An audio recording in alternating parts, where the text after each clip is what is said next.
ಶಿವನ ಜನ್ಮ ರಹಸ್ಯವೇನು? ಶಿವನ ತಂದೆ ತಾಯಿ ಯಾರು? ಇಡೀ ಜಗತ್ತು ತಿಳಿಯಲೇಬೇಕಾದ ರಹಸ್ಯ.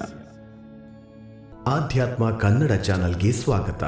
ನೀವು ನಮ್ಮ ಚಾನಲ್ಗೆ ಮೊದಲ ಬಾರಿಗೆ ಬಂದಿದ್ದರೆ ದಯವಿಟ್ಟು ನಮ್ಮ ಚಾನಲ್ ಅನ್ನು ಸಬ್ಸ್ಕ್ರೈಬ್ ಮಾಡಿ, ಪಕ್ಕದಲ್ಲಿರುವ ಬೆಲ್ ಐಕಾನ್ ಅನ್ನು ಕ್ಲಿಕ್ ಮಾಡಿ. ಅತ್ಯದ್ಭುತ ಅನುಭವಕ್ಕೆ ದಯವಿಟ್ಟು ಇಯರ್ಫೋನ್ ಬಳಸಿ. ಶಿವ, ಈಶ್ವರ, ವಿಶ್ವದ ದೇವರು. ಶಿವನನ್ನು ಆದಿದೇವ ಎಂದು ಕರೆಯುತ್ತಾರೆ. ಯಾಕೆಂದರೆ ಈ ಪ್ರಪಂಚದಲ್ಲಿರುವ ಯಾವ ಶಕ್ತಿ ಶಿವನನ್ನು ಎದುರು ಹಾಕಿಕೊಳ್ಳಲು ಸಾಧ್ಯವಿಲ್ಲ. ಆದರೆ ಶಿವನ ಜನ್ಮ ಹೇಗಾಯಿತು? ಶಿವನ ತಂದೆ ತಾಯಿ ಯಾರು?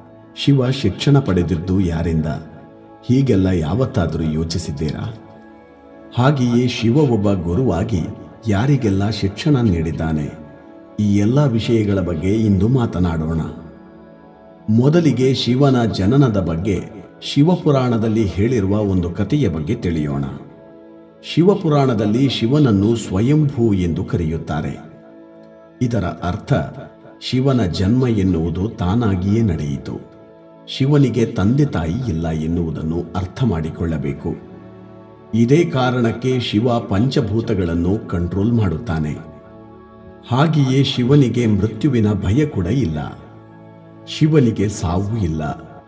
ಈಗ ವಿಷ್ಣು ಪುರಾಣದಲ್ಲಿ ಶಿವನ ಜನ್ಮದ ಬಗ್ಗೆ ಉಲ್ಲೇಖಗೊಂಡಿರುವ ಮತ್ತೊಂದು ಕಥೆಯ ಬಗ್ಗೆ ತಿಳಿಯೋಣ. ವಿಷ್ಣು ಪುರಾಣದ ಪ್ರಕಾರ ವಿಷ್ಣುವಿನಿಂದ ಹೊರಬಂದ ತೇಜಸ್ಸಿನಿಂದ ಶಿವನ ಜನನವಾಯಿತು. ವಿಷ್ಣುವಿನ ನಾಭಿಭಾಗದಿಂದ ಬ್ರಹ್ಮ ಉದ್ಭವಿಸಿದನು. ಇನ್ನು ವಿಷ್ಣುವಿನ ಜನ್ಮದ ಬಗ್ಗೆ ಶಿವಪುರಾಣದಲ್ಲಿ ಒಂದು ಕಥೆಯಿದೆ. ಶಿವನು ಧ್ಯಾನ ಮಾಡುತ್ತಾ ರುದ್ರಾಕ್ಷಿಯನ್ನು ಎಣಿಸುವಾಗ ಕೆಳಗೆ ಬಿದ್ದ ಒಂದು ರುದ್ರಾಕ್ಷಿಯಿಂದ ವಿಷ್ಣುವಿನ ಜನನವಾಯಿತು ಎಂದು ಬರೆಯಲಾಗಿದೆ. ಇಲ್ಲಿ ನಾವು ಗಮನಿಸಿದರೆ ವಿಷ್ಣು ಪುರಾಣ ಮತ್ತು ಶಿವಪುರಾಣ ಎರಡೂ ಕೂಡ ವಿಭಿನ್ನವಾಗಿದೆ. ಈ ಎರಡು ಕಥೆಗಳನ್ನು ಹೊರತುಪಡಿಸಿ ಪುರಾಣಗಳಲ್ಲಿ ಶಿವನ ಜನನದ ಬಗ್ಗೆ ಮತ್ತೊಂದು ಕಥೆ ಇದೆ. ಈ ಕಥೆಯನ್ನು ನಿಮ್ಮ ಅಜ್ಜ ಅಜ್ಜಿ ಕೂಡ ಹೇಳಿರಬಹುದು. ಒಂದು ಸಾರಿ ವಿಷ್ಣು ಮತ್ತು ಬ್ರಹ್ಮನ ನಡುವೆ ಯಾವುದೋ ಒಂದು ವಿಷಯಕ್ಕೆ ಚರ್ಚೆ ನಡೆಯುತ್ತಿತ್ತು.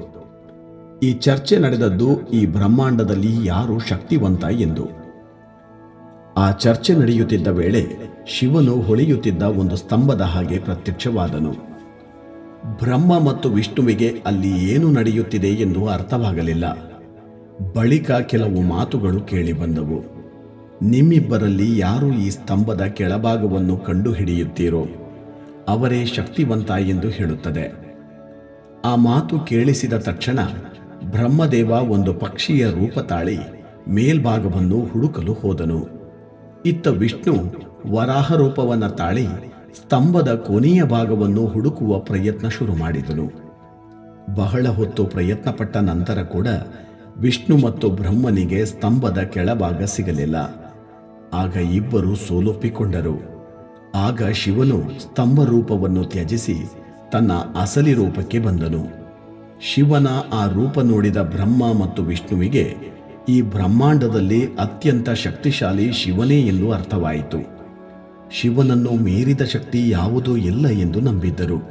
ಆ ಕಥೆಯಿಂದ ಶಿವನಿಗೆ ಅಂತ್ಯವಿಲ್ಲ ಎನ್ನುವುದು ಅರ್ಥವಾಗುತ್ತದೆ. ಆದ್ದರಿಂದಲೇ ಶಿವನನ್ನು ಸ್ವಯಂಭೂ ಎಂದು ಕರೆಯುತ್ತಾರೆ. ಶಿವ ಅಮರ. ಶಿವನಿಗೆ ಅಂತ್ಯ ಎನ್ನುವುದೇ ಇಲ್ಲ. ಶಿವನ ಬಗ್ಗೆ ಕೇಳಿಬರುವ ಒಂದು ಪ್ರಸಿದ್ಧ ವಿಷಯದ ಬಗ್ಗೆ ಇಂದು ನಿಮಗೆ ತಿಳಿಸುತ್ತೇವೆ. ಬ್ರಹ್ಮ ಶಿವನಿಗೆ ತಂದೆಯಾಗಬೇಕು. ಈ ಒಂದು ಕತೆ ಜನರ ಮಧ್ಯೆ ಬಹಳ ಚರ್ಚೆಗೆ ಒಳಗಾಗಿದೆ. ಈ ಕತೆ ನಿಜವೇ ಆದರೆ ಯಾವ ರೀತಿಯಲ್ಲಿ ಶಿವ ಬ್ರಹ್ಮನ ಮಗ ಆಗುತ್ತಾನೆ ಎಂದು ತಿಳಿಯಲು ಶಿವಪುರಾಣದಲ್ಲಿರುವ ಕಥೆಯನ್ನು ತಿಳಿದುಕೊಳ್ಳಬೇಕು. ಶಿವಪುರಾಣದಲ್ಲಿ ಇರುವ ಕಥೆ ಏನೆಂದರೆ, ಭೂಮಿ, ಆಕಾಶ ಮತ್ತು ಈ ಇಡೀ ಬ್ರಹ್ಮಾಂಡ ನೀರಿನಲ್ಲಿ ಮುಳುಗಿ ಹೋದಾಗ ಅಲ್ಲಿದ್ದದ್ದು ವಿಷ್ಣು ಮಾತ್ರ. ವಿಷ್ಣು ಮಾತ್ರ ತೇಲುತ್ತಿದ್ದನು. ಆ ಸಮಯದಲ್ಲಿ ವಿಷ್ಣುವಿನ ನಾಭಿಯಿಂದ ಬ್ರಹ್ಮ ಜನಿಸಿದನು. ಬ್ರಹ್ಮ ಮತ್ತು ವಿಷ್ಣು ಇಬ್ಬರು ಈ ಬ್ರಹ್ಮಾಂಡದ ಬಗ್ಗೆ ಮಾತನಾಡುತ್ತಿರುವಾಗ ಶಿವ ಉದ್ಭವಿಸಿದನು. ಆಗ ಬ್ರಹ್ಮ ಶಿವನನ್ನು ಗುರುತು ಹಿಡಿಯಲಿಲ್ಲ. ಆಗ ಶಿವ ಅಲ್ಲಿಂದ ಹೊರಟು ಹೋದನು. ಇದನ್ನು ಗಮನಿಸಿದ ವಿಷ್ಣು ಬ್ರಹ್ಮನಿಗೆ ದಿವ್ಯ ದೃಷ್ಟಿ ನೀಡಿ ಹಳೆಯದನ್ನೆಲ್ಲ ನೆನಪಾಗುವ ಹಾಗೆ ಮಾಡಿದನು. ತನ್ನ ತಪ್ಪಿನ ಅರಿವಾದ ನಂತರ ಬ್ರಹ್ಮದೇವ ಶಿವನ ಹತ್ತಿರ ಕ್ಷಮೆ ಕೇಳಿ ಮಗನ ರೂಪದಲ್ಲಿ ಜನ್ಮಿಸು ಎಂದು ಕೇಳಿಕೊಂಡರು. ಆಗ ಶಿವ ಬ್ರಹ್ಮನ ಕೋರಿಕೆಯನ್ನು ಒಪ್ಪಿ ಆಶೀರ್ವಾದ ನೀಡಿದನು. ನಂತರ ಬ್ರಹ್ಮದೇವ ಈ ಭೂಮಂಡಲವನ್ನು ಸೃಷ್ಟಿಸುವಾಗ ಬ್ರಹ್ಮನಿಗೆ ಮಗನ ಅವಶ್ಯಕತೆ ಇತ್ತು. ಆಗ ಬ್ರಹ್ಮನಿಗೆ ಶಿವ ಕೊಟ್ಟಿದ್ದ ಮಾತು ನೆನಪಾಯಿತು. ತಕ್ಷಣವೇ ಬ್ರಹ್ಮ ಶಿವನಿಗಾಗಿ ತಪಸ್ಸು ಮಾಡಲು ಶುರು ಮಾಡಿದನು. ಸ್ವಲ್ಪ ಸಮಯದ ನಂತರ ಶಿವನು ಒಂದು ಮಗುವಿನ ರೂಪದಲ್ಲಿ ಬ್ರಹ್ಮನ ಎದುರು ಪ್ರತ್ಯಕ್ಷವಾದನು. ಬ್ರಹ್ಮನ ಎದುರಿಗಿದ್ದ ಮಗು ಅಳುವುದಕ್ಕೆ ಶುರು ಮಾಡಿತು. ಮಗುವನ್ನು ನೋಡಿದ ಬ್ರಹ್ಮ, ಯಾಕೆ ಅಳುತ್ತಿದ್ದೀಯಾ ಎಂದು ಕೇಳಿದನು. ಆಗ ಆ ಮಗು, ನನಗೆ ಯಾವುದೇ ಹೆಸರಿಲ್ಲ ಎಂದು ಹೇಳಿತು. ಆಗ ಬ್ರಹ್ಮದೇವನು ಆ ಮಗುವಿಗೆ ರುದ್ರ ಎಂದು ಹೆಸರಿಟ್ಟನು. ಈ ಹೆಸರಿನ ಅರ್ಥ ಯಾವಾಗಲೂ ಅಳುತ್ತಾ ಇರುವವನು ಎಂದು. ಈ ಹೆಸರಿಟ್ಟ ಮೇಲೂ ಕೂಡ ಮಗುವು ಅಳುವುದನ್ನು ನಿಲ್ಲಿಸಲಿಲ್ಲ. ಆಗ ಬ್ರಹ್ಮದೇವನು ಮತ್ತೊಂದು ಹೆಸರನ್ನಿಟ್ಟನು. ಆದರೆ ಆ ಮಗುವಿಗೆ ಆ ಹೆಸರು ಕೂಡ ಇಷ್ಟವಾಗಲಿಲ್ಲ. ಹೇಗಾದರೂ ಮಾಡಿ ಮಗು ಅಳುವುದನ್ನು ನಿಲ್ಲಿಸಬೇಕು ಎಂದು ಬ್ರಹ್ಮದೇವನು ಶಿವನಿಗೆ 150 ಹೆಸರುಗಳನ್ನು ಇಟ್ಟನು. ಉಗ್ರ, ಸರ್ವ, ಭಾವ್, ಈಶಾ, ಮಹಾದೇವ ಹೀಗೆ 150 ಹೆಸರುಗಳನ್ನಿಟ್ಟನು. ಶಿವಪುರಾಣದ ಪ್ರಕಾರ ಈ ಎಲ್ಲ ಹೆಸರುಗಳನ್ನು ಭೂಮಿಯಲ್ಲಿ ಬರೆಯಲಾಯಿತು. ಈಗ ನಾವು ಶ್ರೀಮದೇವಿ ಮಹಾಪುರಾಣದ ಬಗ್ಗೆ ತಿಳಿದುಕೊಳ್ಳೋಣ. ಈ ಪುರಾಣದಲ್ಲಿ ಶಿವನ ತಂದೆ ತಾಯಿಯ ಬಗ್ಗೆ ತಿಳಿಸಿದ್ದಾರೆ. ಶ್ರೀಮದೇವಿ ಮಹಾಪುರಾಣದಲ್ಲಿ ಬರುವ ಕಥೆಯ ಪ್ರಕಾರ ನಾರದ ಮುನಿ ತನ್ನ ತಂದೆ ಬ್ರಹ್ಮದೇವನ ಹತ್ತಿರ ಒಂದು ಪ್ರಶ್ನೆ ಕೇಳುತ್ತಾನೆ. ಈ ಸೃಷ್ಟಿಯ ಸೃಷ್ಟಿಕರ್ತ ಯಾರು? ನೀವು ತ್ರಿಮೂರ್ತಿಗಳ ತಂದೆ ತಾಯಿ ಯಾರು ಎಂದು ಕೇಳಿದನು. ಈ ವಿಚಾರದ ಬಗ್ಗೆ ನಾರದನ ಜೊತೆಗೆ ಕೆಲವು ವಿಚಾರಗಳನ್ನು ತಿಳಿಸಿದನು ಬ್ರಹ್ಮದೇವ. ಬ್ರಹ್ಮದೇವ ಹೇಳಿದ ವಿಚಾರಗಳು ಬಹಳಷ್ಟು ಆಶ್ಚರ್ಯಕರವಾಗಿದೆ. ಬ್ರಹ್ಮ ಹೇಳಿದ್ದೇನು ಎಂದರೆ, ಬ್ರಹ್ಮ, ವಿಷ್ಣು, ಮಹೇಶ್ವರ ಮೂವರು ಜನಿಸಿದ್ದು ದುರ್ಗಾದೇವಿಯಿಂದ. ದುರ್ಗಾದೇವಿಯೇ ತಮ್ಮ ತಾಯಿ ಎಂದು ಹೇಳಿದನು. ಕಾಲ ಸದಾಶಿವ ನಾವು ತ್ರಿಮೂರ್ತಿಗಳ ತಂದೆ ಎಂದು ಹೇಳಿದನು.